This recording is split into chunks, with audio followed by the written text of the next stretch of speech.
चार नगर है अयोध्या नगरी, ये रीति की नगरी है, परंपराओं की नगरी है, प्रतिष्ठा की नगरी है।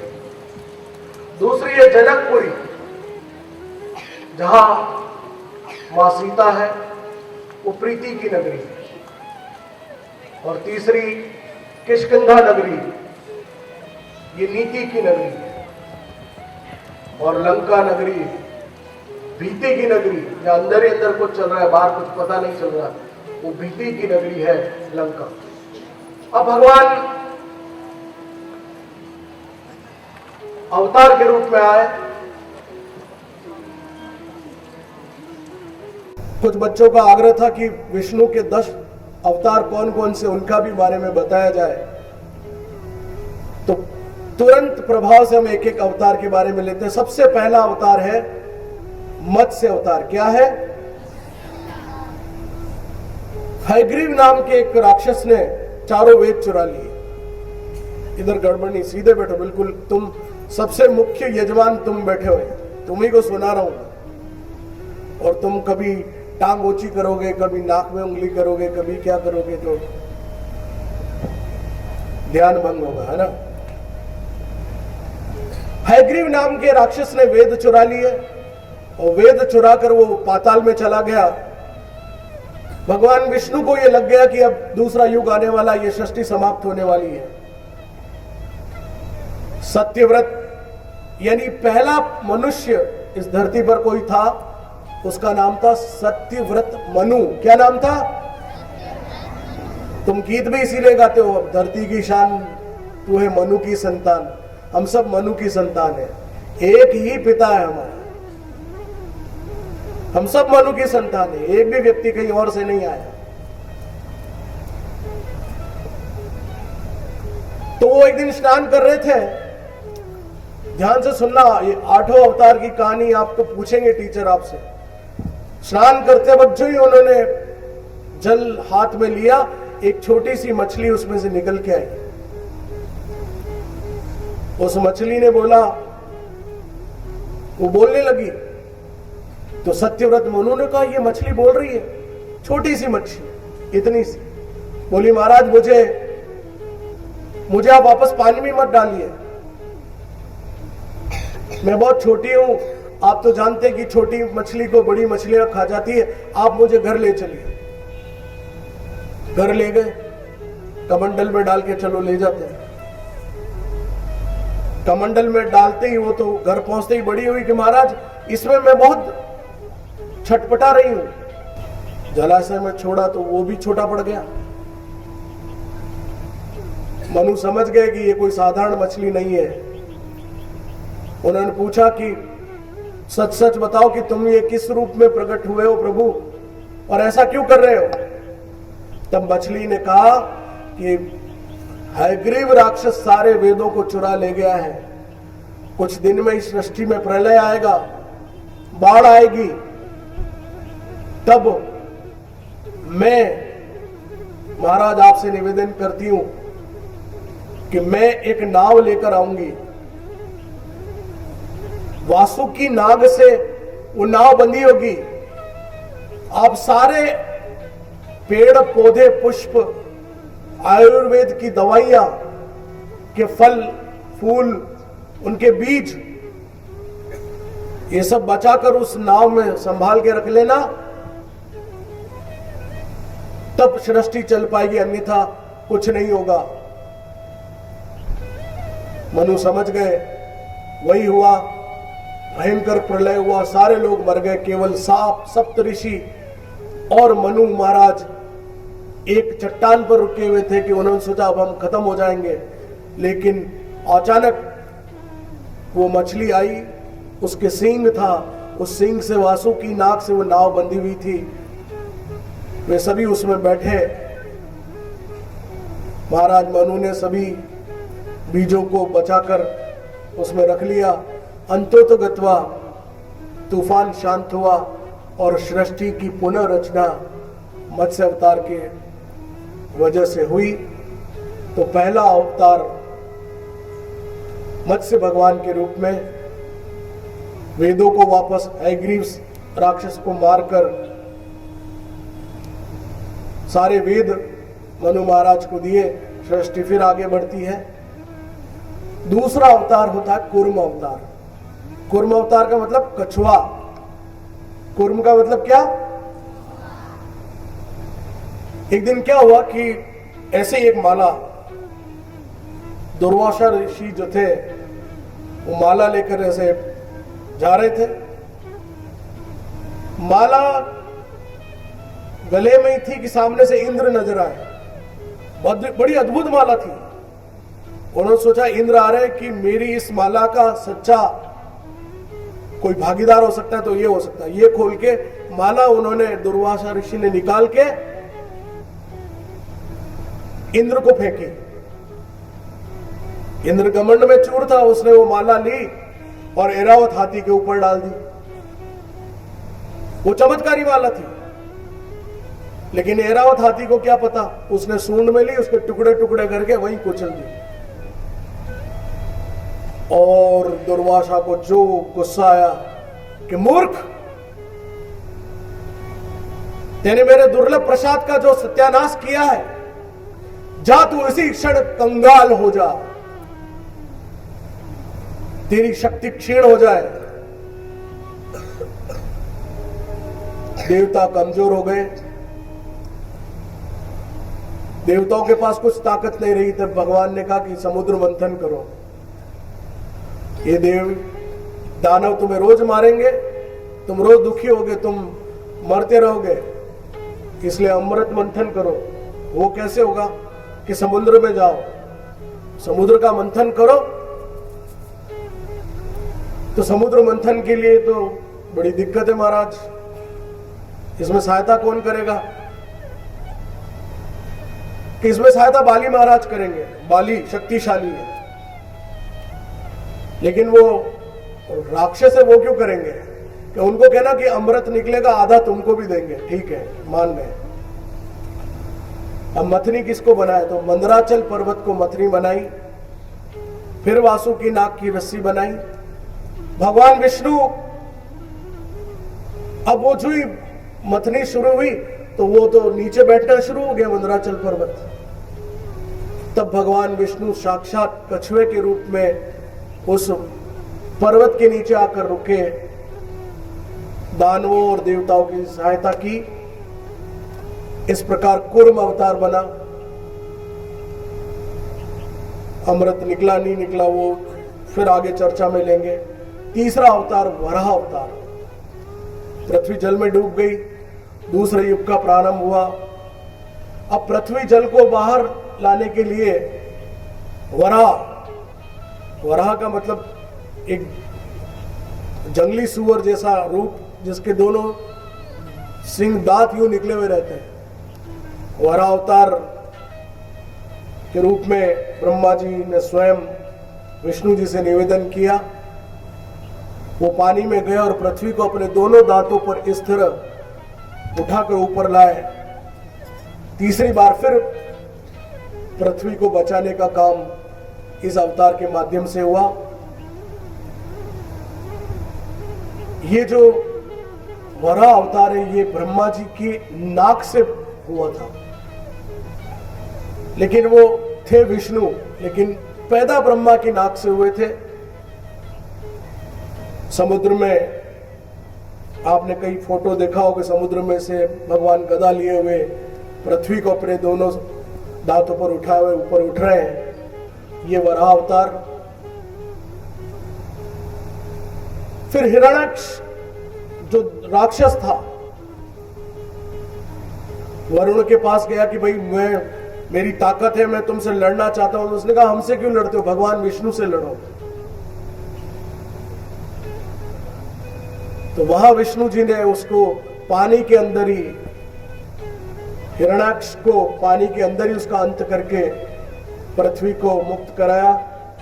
इसी के वंशज में आगे जाकर हिरण्यकश्यप पैदा हुआ। उसी के घर में प्रहलाद नाम का भक्त हुआ, आप सब जानते हैं।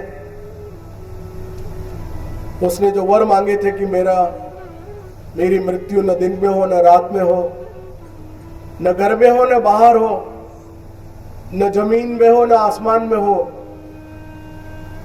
न मैं आदमी के द्वारा मारा जाऊं न पशु के द्वारा मारा जाऊं, ये सारे वर उसने लिए हुए थे। प्रहलाद भगवान विष्णु का भक्त था। आप सभी जानते हैं कि उस खंबे में से भगवान नरसिंह पैदा हुए। उन्होंने हिरण्यकश्यप को अपनी जंघाओं पर लेकर अपने नाखूनों से जब उसको फाड़ डाला और क्रोध में कांपने लगे, तब तुरंत प्रलय जैसी स्थिति हो गई कि अब क्या होगा। उसी क्षण सब देवता घबरा गए और भगवान शिव के पास पहुंचे कि महाराज, नरसिंह के रूप में भगवान विष्णु इतने क्रोधित है कि पूरी सृष्टि समाप्त हो जाएगी। तब आधे हिरण का और आधे पक्षी का रूप धारण कर भगवान शिव स्वयं साक्षात प्रकट हुए और विकराल रूप धरा भगवान शिव ने, और उनके सामने जो ही खड़े हुए, तब विष्णु ने अपने क्रोध को शांत किया। वहीं भगवान शिव ने मृग बने हुए अपने मृग का चर्म उनको दिया है कि ये आप धारण करें, इसको उस पर आसन बनाकर बैठे। नरसिंह अवतार के रूप में भगवान ने एक बार फिर सृष्टि की रक्षा की। प्रहलाद उनका भक्त था, ये आप सभी कथा जानते हैं। पांचवा अवतार वामन अवतार। आइए हम इन पांचों अवतारों को एक बार पहले झांकी के रूप में देखें, उसके बाद हम 5 अवतार के बारे में आगे चर्चा करके तुरंत हम तुलसीदास जी की जीवन गाथा पर आएंगे। पहले आइए इन झांकियों के दर्शन करें। कीर्तन मन से करिए थोड़ा। पुरुषोत्तम परमात्मा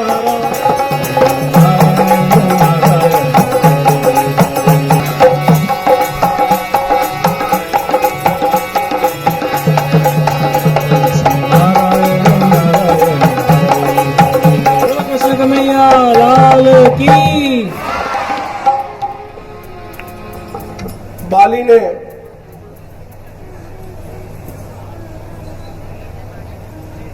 यज्ञ किया,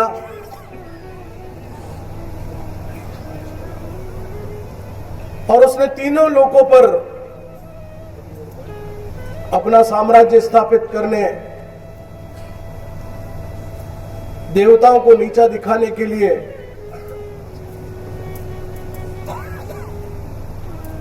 बड़ा कठिन यज्ञ किया। राक्षसों के देव गुरु के रूप में शुक्राचार्य इस अनुष्ठान को पूरा कर रहे थे।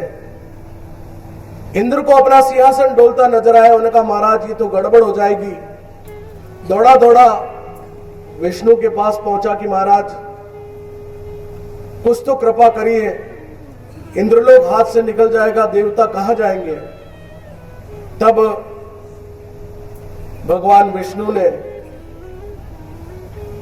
वामन रूप धरा है। वो छोटा सा जो छतरी लिए खड़ा है बच्चा, ये वामन रूप है। एक बोने के रूप में जाकर बाली के काला सा चेहरा, छाता लिए हुए जाकर बोला कि महाराज ब्राह्मण पुत्र हूं, आपसे भिक्षा मांगने आया हूं। कि बोलिए महाराज क्या चाहिए, बाली ने पूछा। तो भगवान विष्णु चतुर थे, उन्होंने कहा पहले संकल्प करो।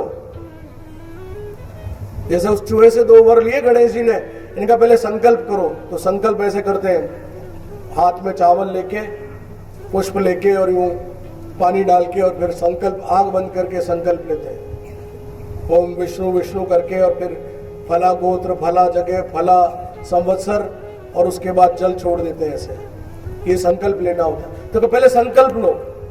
तो शुक्राचार्य को पता चल गया कि ये तो भगवान विष्णु कुछ कला करने आए। तो वो जो संकल्प लेने वाली, आप उसे क्या बोलते हैं मुझे नहीं पता, लेकिन उसे राम सागर बोलते हैं। आगे टोटी लगी रहती छोटी सी, उसमें से पानी निकालते, उसको बोलते हैं राम सागर। तो उसमें पानी भरने वाली उस टोटी में वो जाके शुक्राचार्य बैठ गए कि संकल्प लेंगे ही नहीं, पानी निकलेगा ही नहीं, तो संकल्प होगा ही नहीं। तो वो पानी जब यूं ही किया, नहीं निकला, तो भगवान विष्णु वहां खड़े थे, उन्होंने वो समझ गए ये शुक्राचार्य अपनी कला दिखा रहे हैं। तो उन्होंने एक तिनका उठाया और जोर से उस टोटी में दे मारा, और जो टोटी में मारा है शुक्राचार्य काणे हो गए, एक आंख फूट गई उनकी। और संकल्प लिया, चेतावनी दी शुक्राचार्य ने, बाली संकल्प मत लो, कि नहीं मैं तो संकल्प लूंगा। और संकल्प लिया कि आप जो मांगेंगे ब्राह्मण देवता मैं दूंगा। क्या मांगा? केवल छोटी सी चीज मांगी, 3 पैर जमीन, 3 पग जमीन दो, इतनी सी बात। हाँ महाराज, इतनी सी बात तो ले लो आप, 3 पग जमीन का क्या है, इतने से तो है बामन, छोटे से ये कूद के भी जाएंगे तो कितना जाएंगे। लेकिन वो तो विष्णु थे, एक पांव में धरती और आकाश एक साथ नाप लिए, दूसरे पांव में पाताल नाप लिया। अब बोला तीसरा पांव कहां रखो? तब बाली को पता चला कि तीनों लोग तो 2 पांव में चले गए, कि क्या करूं महाराज, कि तेने संकल्प लिया है। तो उसने अपना सर नीचे किया कि महाराज मेरे सर पर आप पांव धरिए, तीसरा मैं अपने संकल्प को पूरा करता हूं। इस तरह वामन अवतार के माध्यम से भगवान विष्णु ने देवताओं के उस राजपाट को बचाया। छठे अवतार के रूप में परशुराम हुए, इस पर हम फिर कल चर्चा करेंगे। परशुराम के बाद 7वें अवतार के रूप में प्रभु श्री राम त्रेता युग में हुए। 8वें अवतार के रूप में भगवान कृष्ण हुए। 9वें अवतार के रूप में भगवान बुद्ध को माना जाता है। और 10वां अवतार कली अवतार है, जो अभी तक कुछ कहते हैं पैदा हो गया है, कुछ कहते हैं अब आने वाला है। कली अवतार घोड़े पर आएगा, तो उसके हाथ में हर समय तलवार होगी और वो फेंटा बांधे होगा, ऐसा शास्त्रों में लिखा है। अब वो कहाँ किस रूप में प्रकट हो रहे हैं इसकी हमें जानकारी नहीं है, लेकिन ये 10 अवतार में से महत्वपूर्ण अवतार प्रभु श्री राम की जीवन गाथा को हम यहाँ इन 8 दिनों में चर्चा करेंगे। रामायण जी की पहले रचयिता वाल्मीकि थे। वाल्मीकि का नाम, ये वैसे नारद के भाई है। इनका पहले नाम अग्नि शर्मा था। फिर अपने संस्कारों की वजह से ये रत्नाकर डाकू हुए। आप सभी को ये दृष्टांत पता है, इसलिए मैं उस पर नहीं चर्चा करूंगा। रत्नाकर से ये मरा शब्द बोलते हुए राम राम शब्द निकला और ये वाल्मीकि हुए। एक दिन स्नान करते वक्त कल्की नाम का एक शिकारी याग वहां रहता था, पापी था। उत्तुंग ऋषि को मारने दौड़ा,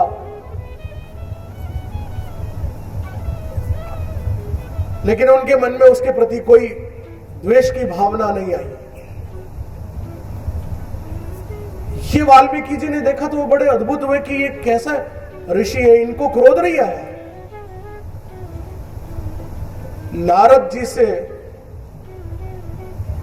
वाल्मीकि ने प्रश्न किया कि इस दुनिया में फिर श्रेष्ठ पुरुष कौन है, हमको तो क्रोध आ जाता है। उन्होंने कहा कि इस ब्रह्मांड में श्रेष्ठ पुरुष यदि कोई एक है जिनके जीवन चरित्र को कहा जा सकता है तो वो प्रभु श्री राम है। ये बात कह के चले गए, लेकिन खुद का क्रोध शांत नहीं हुआ। उन्होंने देखा एक शिकारी क्रौंच पक्षी को मार रहा है। जो ही उसने उसको मारा है और तुरंत प्रभाव से वाल्मीकि जी की एक काव्य रचना फूट पड़ी। उनको लगा ये कवित्व मैंने कहां रच लिया। लौटते हुए फिर नारद जी आए, उन्होंने कहा ये प्रभु की इच्छा है कि आप राम जी के जीवन चरित्र को लिखें, इसलिए ये घटना घटी। और पहला जो श्लोक उन्होंने लिखा वो शिकारी और क्रौंच पक्षी के ऊपर ही लिखा। वहां से रामायण की रचना हुई। मित्रों,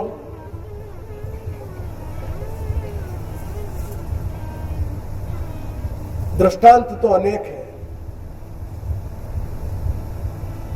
हमारे इस सारे कथा के बीच में अनेक ऋषियों के बारे में चर्चा आती है, संतों की चर्चा आती है। एक दिन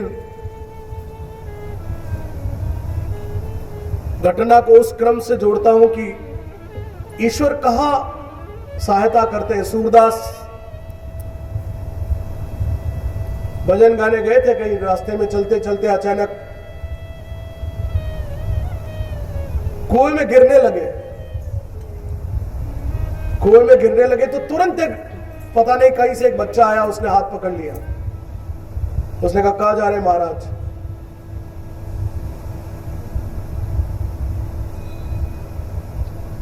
सूरदास जी को लगा सवेरे 4 बजे मैं जा रहा हूं, ये बच्चा कहां से आ गया कि अभी आप कुएं में गिर जाते। वो हाथ पकड़ के उनको घर तक छोड़ने गया। चलते चलते उनको पता चला कि 4 बजे एक छोटा बच्चा कहां से आ सकता है, मैं कुएं में गिर रहा था, ये हो ना हो जरूर मेरा कन्हैया है बाल स्वरूप। और जो उन्होंने उसका हाथ पकड़ने की सोची, कन्हैया वहां से रघु चक्कर। सूरदास ने वो कविता लिखा है बहुत सुंदर। बाहा छुड़ा के जात हो निर्बल जान के मोहे, हृदय छोड़ के जाओ तो मर्द बखानो तो है। कि तुम हाथ छुड़ा के तो जा रहे हो कोई बात नहीं, लेकिन मेरा दिल छुड़ा के जाओ तो मैं जानूं। इस दृष्टांत पे चूंकि सूरदास और तुलसीदास इनका भी मिलन राम कथा में एक जगह आया है, उस पर हम आगे चर्चा करेंगे। तुलसीदास जी की राम कथा शुरू होती है वंदे वाणी विनायको, वह से शुरू हुई और वह पर ही समाप्त हुई। आखिरी जो चौपाई लिखी है वह भी वह पर समाप्त हुई। मानवा, यानी तुलसीदास जी ने कहा कि ये पूरे मानव समाज की रचना है, किसी एक व्यक्ति विशेष के लिए, किसी धर्म विशेष की रचना नहीं है। इसका वर्ण यदि कोई है तो वो संपूर्ण मानव जाति है। पहले संस्कृत में लिखी राम कथा, शिवजी को समर्पित की संस्कृत में लिख के। दूसरे दिन जाकर देखते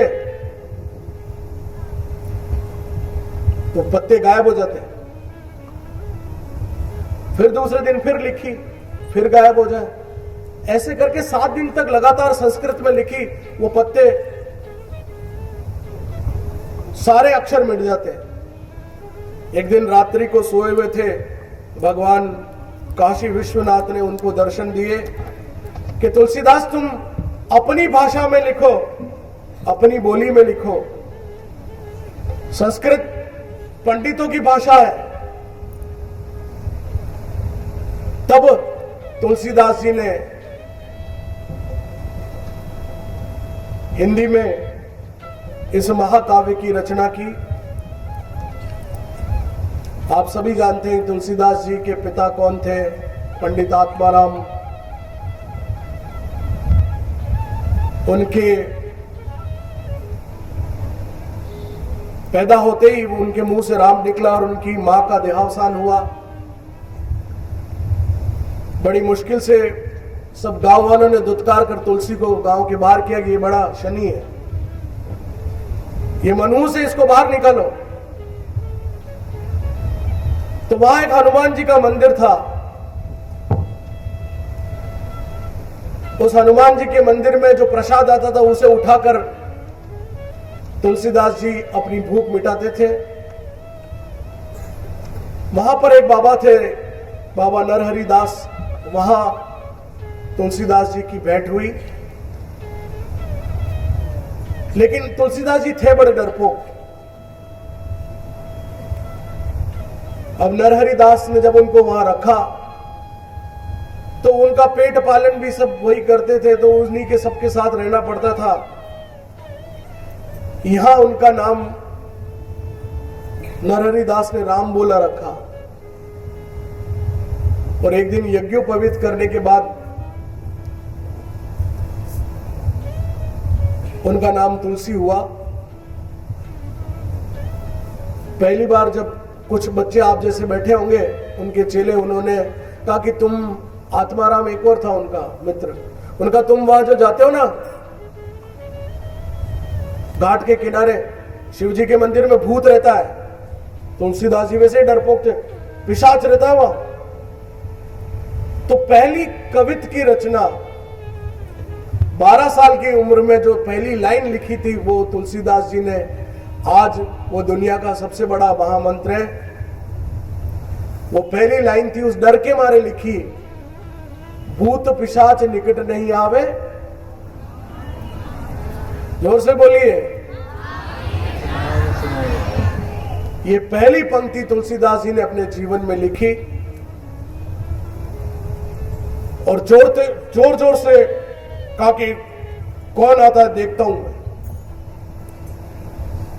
दोस्तों ने कहा कि देखे जाके देख, कहा मैं जाऊंगा, चैलेंज है। मन ही मन तो घबरा रहे थे कि पता नहीं भूत कहां से क्या होगा, कैसे होगा। लेकिन वहां भूत नहीं, ओगड़ था एक, वो भूत जैसा ही दिखता था। अब तुलसीदास जी चले जा रहे हैं मार्ग में, भूत पिशाच निकट नहीं आवे, महावीर जब नाम सुना, ओगड़ जोर से चिल्ला, कौन है? उसने कहा, तुलसीदास जी जोर से बोले, मैं हनुमान भक्त तुलसी। वो इतनी जोर से बोले, वो बेचारा ओगड़ ही भाग गया।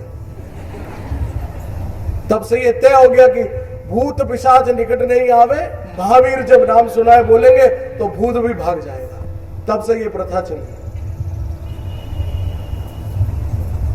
14 साल की उम्र में एक पंडित दीनबंधु पाठक ने उनका विवाह अपनी बेटी रत्नावली से किया। ये घटना सबको पता है। तुलसीदास जी की पत्नी ने उनको धिक्कारा तो वो राम की ओर उन्मुख हुए। वहीं से फिर उन्होंने अपने जीवन की दूसरी यात्रा शुरू की। रामश्लाका और ऐसे कई ग्रंथों की रचना तुलसीदास जी ने उसी दौरान की। कथाकार बने, रामघाट पर रोज कथा करते थे। एक दिन रोज जब जाते थे तो एक पीपल के पेड़ पे रोज पानी डाल देते थे। शौच के लिए जाते, जो बचा हुआ पानी होता वो वहां डाल देते। एक दिन ऐसे ही जा रहे थे तो वहां से एक पिशाच आया। उसने कहा, बोलिए मैं क्या सेवा करूं? उन्होंने कहा, किसकी सेवा? कि तुम मुझे रोज पानी पिलाते हो। कि मैं पानी पिलाता हूं? कि हाँ, तुमको पता नहीं, तुम रोज इस पेड़ में पानी डालते हो, मेरा ये घर है। कि अच्छा, चलो तो तुम मुझे हनुमान जी, राम जी से मिलवा दो। कि मैं राम जी से तो नहीं मिला सकता, हनुमान से मिलवा दूंगा। जहां भी राम कथा हो उसके पीछे आकर एक कोढ़ी व्यक्ति बैठता है, उसको कोई नहीं छूना पसंद करता, तुम उसे पकड़ लेना, वही हनुमान होगा। और ऐसा ही हुआ। राम कथा जहां हो रही थी, लोलार्क कुंड पर एक महंत राम कथा कर रहे थे।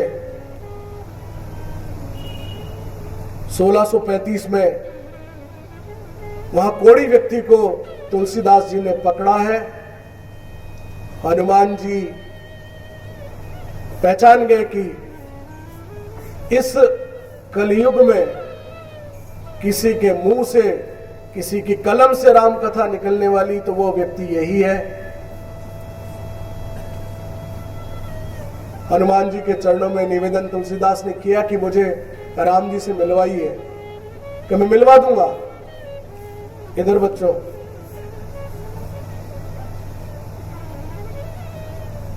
मैं मिलवा दूंगा लेकिन बताऊंगा नहीं।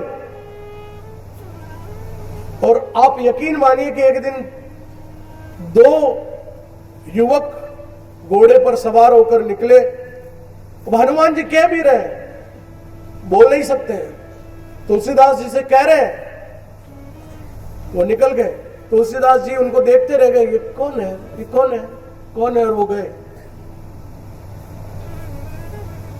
कि तुमने दर्शन किए, कि किसके दर्शन किए, कि राम लक्ष्मण साक्षात तुम्हारे सामने से निकले। कि महाराज हमको तो, मुझे तो पता ही नहीं कि ये वो है, मैं तो देख रहा था बड़े सुंदर राजकुमार है, कोई होंगे काशी के। एक और मौका मिलेगा।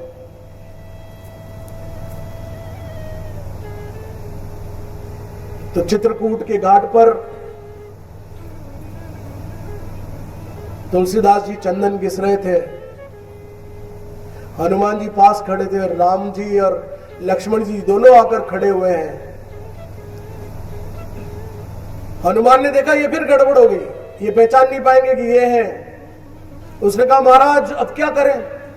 तब वो दोहा उस दिन फूटा है कि चित्रकूट के घाट पर भय संतन की भीड़, तुलसीदास चंदन घिसे और तिलक करे रघुवीर। तब जाकर तुलसीदास को एहसास हुआ कि ये तो साक्षात राम लखन है, और वहीं बेहोश हो गए। दर्शन किए और वहीं बेहोश हो गए। और जब उनको ये लगा कि मुझे राम जी के दर्शन हुए, उसके बाद से उन्होंने रामायण की, रामचरितमानस की रचना की। काशी के पंडितों ने उनका बहुत विरोध किया कि ये क्या तुम लिख रहे हो, ये तो चालू भाषा है, ग्रामीणों की भाषा है, धिक्कार है तुमको तुलसीदास, काशी में ये नहीं चलेगा ग्रंथ तुम्हारा। वो ग्रंथ लेकर एक दिन काशी विश्वनाथ के यहां पर रखा गया। वेद, शिव पुराण सब कुछ ऊपर रख के उस रामायण रामचरितमानस को नीचे रखा गया। 3 दिन के लिए दरवाजे बंद कर दिए गए। 2 चोर भेजे काशी के पंडितों ने, जाओ इसको चुरा लाओ, इस ग्रंथ को खत्म कर देना, जला देना। अंदर जब चोर घुसे तो वहां 2 वानर खड़े, उन्होंने उनको इतनी पिटाई करी कि महाराज अंदर तो साक्षात हनुमान वहां पर बैठे रक्षा कर रहे उस ग्रंथ की, हम तो नहीं हटा सकते। तीसरे दिन जब ग्रंथ की परीक्षा की बारी आई तो उसका किवाड़ खोला गया। रामचरितमानस सब ग्रंथ से ऊपर पड़ा हुआ था, और वहां स्वयं शिव ने उसके ऊपर लिखा था, सत्यम शिवम सुंदरम। बोलिए तुलसीदास महाराज की। रामायण बहुत सी बातें बताएगी, परिवार कैसा हो, भाई कैसा हो, मां कैसी हो, बहन कैसी हो, बेटा कैसा हो। अब अंतिम चरण की ओर बढ़ने से पहले बच्चों, यहां पर एक बात मैं बताना चाहता हूं। एक बहुत सुंदर घटना है। इधर बरबरिंग हो रही, पीछे कुछ 1 मिनट के लिए कीर्तन करेंगे। इस दृष्टांत के साथ आज की कथा को हम विराम करेंगे। पहले कीर्तन में एक बार सब अलर्ट हो जाओ। यहाँ कुछ गड़बड़ है। विनोद जी इनको देखें, यहाँ वानर सेना यहाँ इकट्ठी हो गई है।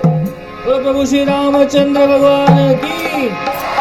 कीर्तन सभी करेंगे मिलके। जय राम राम श्री राम राम प्रभु राम राम, श्री राम राम 5 अवतार अब आ रहे हैं आपके सामने पीछे। राम राम हरे राम, राम श्री राम राम राम राम। जोर से ताली बजा के गाइए। श्री राम राम श्री राम राम रति राम राम श्री राम।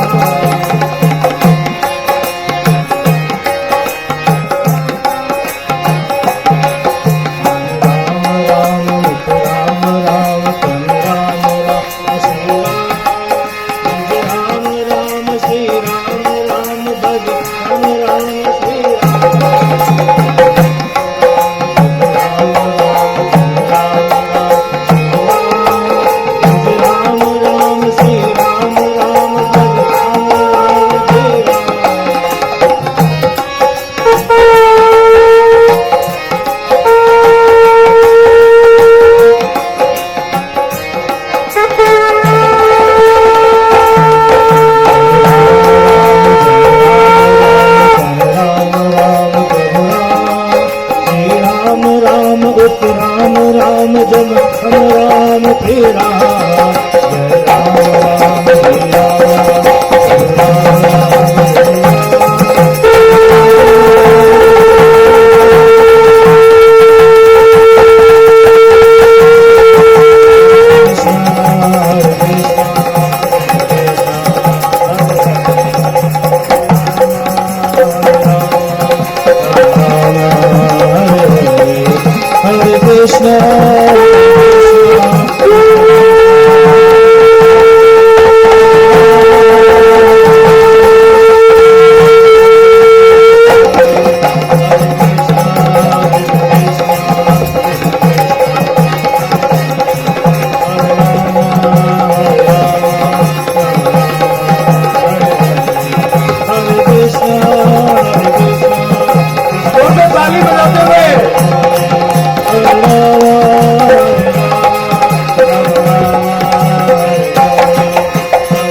प्रभु रामचंद्र भगवान की।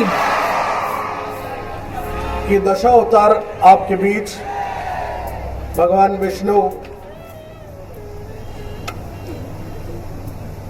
उनके दशावतारों के बारे में आपको मैंने बहुत संक्षिप्त में जानकारी दी। जीवन में रूपांतरण कैसे होता है, ये बहुत सुंदर दृष्टांत है, इसको ध्यान से सुनिएगा। इसके बाद हम आज की कथा को विश्राम देके कल शिव कथा सुनेंगे। शिव जी की बारात का आनंद कल लेंगे। पहले दिन थोड़ा सा गुड़ गुड़ बातें होती है, फिर बाद में गुड़ गुड़ आता है। हाँ, मजा आ रहा है नहीं आ रहा है? तो चलो एक बहुत अच्छी एक कहानी सुनाता हूं, सच्ची कहानी। एक नगर में एक मशहूर नृत्यकी थी। ये ध्यान से सुनना, इधर बीच में गड़बड़। हेमंत जी इनको देखना जरा, बिल्कुल सीधे बैठे, बिल्कुल समय पर हम कथा को विराम देंगे। एक नगर में मशहूर गणिका थी, नृत्य करने वाली। उसका नाम था चिंतामणि। चिंतामणि की यहां पर एक सजा धजा युवक रोज उसके नृत्य और संगीत का आनंद लेने आता था। नाम था उसका बिल्व मंगल। क्या नाम था? नोट कर लो बच्चों, क्लाइमैक्स बाद में समझ में आएगा इसका, पहले नाम नोट कर लो। चिंतामणि और बिल्व मंगल। बिल्व मंगल को अपने शरीर पर बहुत मोह था। कहीं भी जाता तो अपने शरीर की प्रशंसा पहले करता। देखो मैं, कई लोग होते ना बॉडी बिल्डिंग,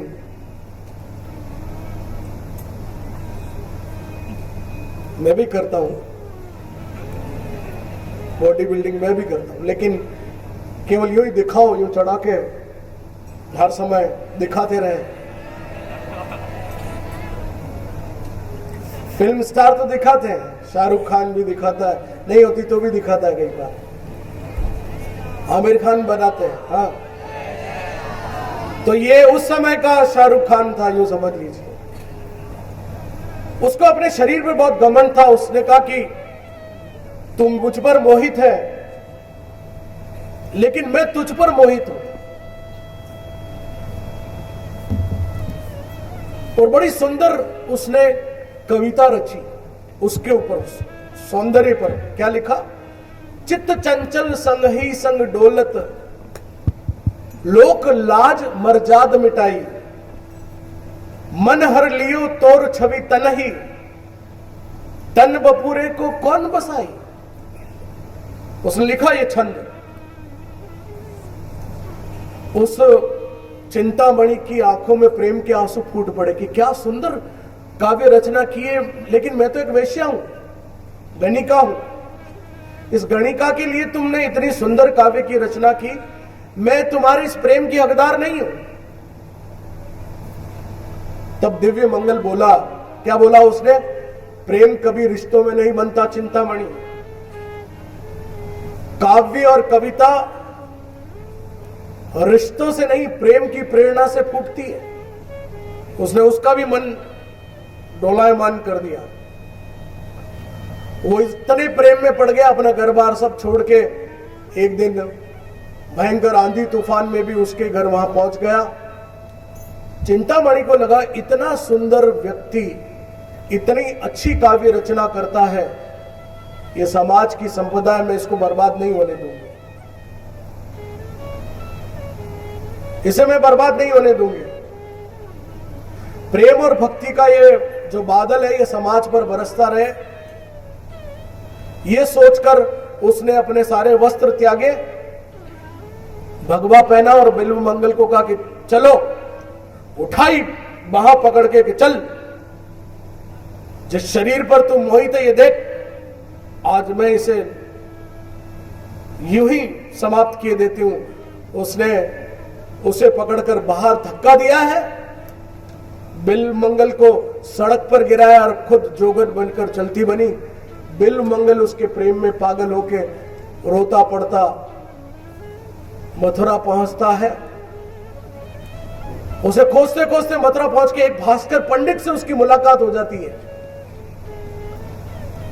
भास्कर पंडित जानता है कि ये बहुत अच्छा कवि है, उसे अपने घर में रखने लगता है। उनकी पत्नी एक दिन आती है। बिल्व मंगल प्रेम में अंधा होने के कारण उसे ये नहीं पता चलता कि ये प्रभा नाम है इसका, ये इसकी पत्नी है भास्कर पंडित की। उसका पल्लू पकड़ लेता है, कहता है चिंते तुम कहां चली गई थी?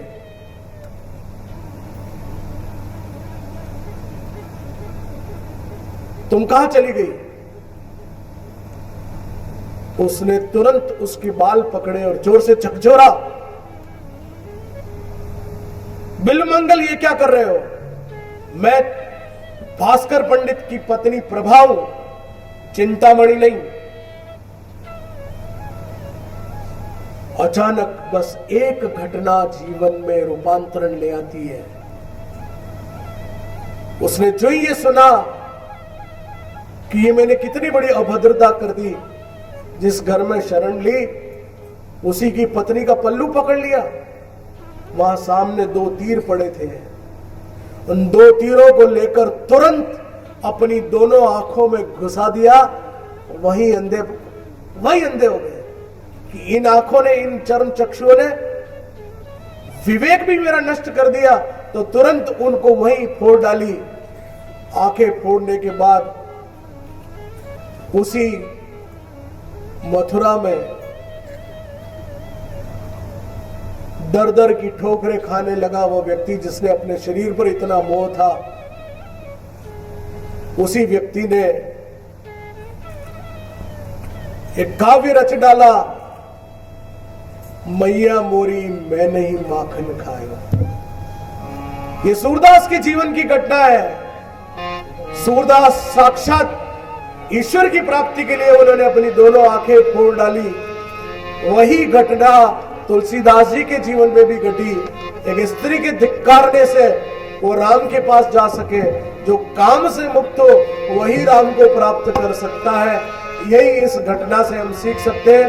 आइए मैया मोरी मैं नहीं माखन खायो सुने, और आज की कथा को यही विश्राम देकर कल हम शिव कथा की ओर बढ़ेंगे। बोलिए सियावर रामचंद्र भगवान की।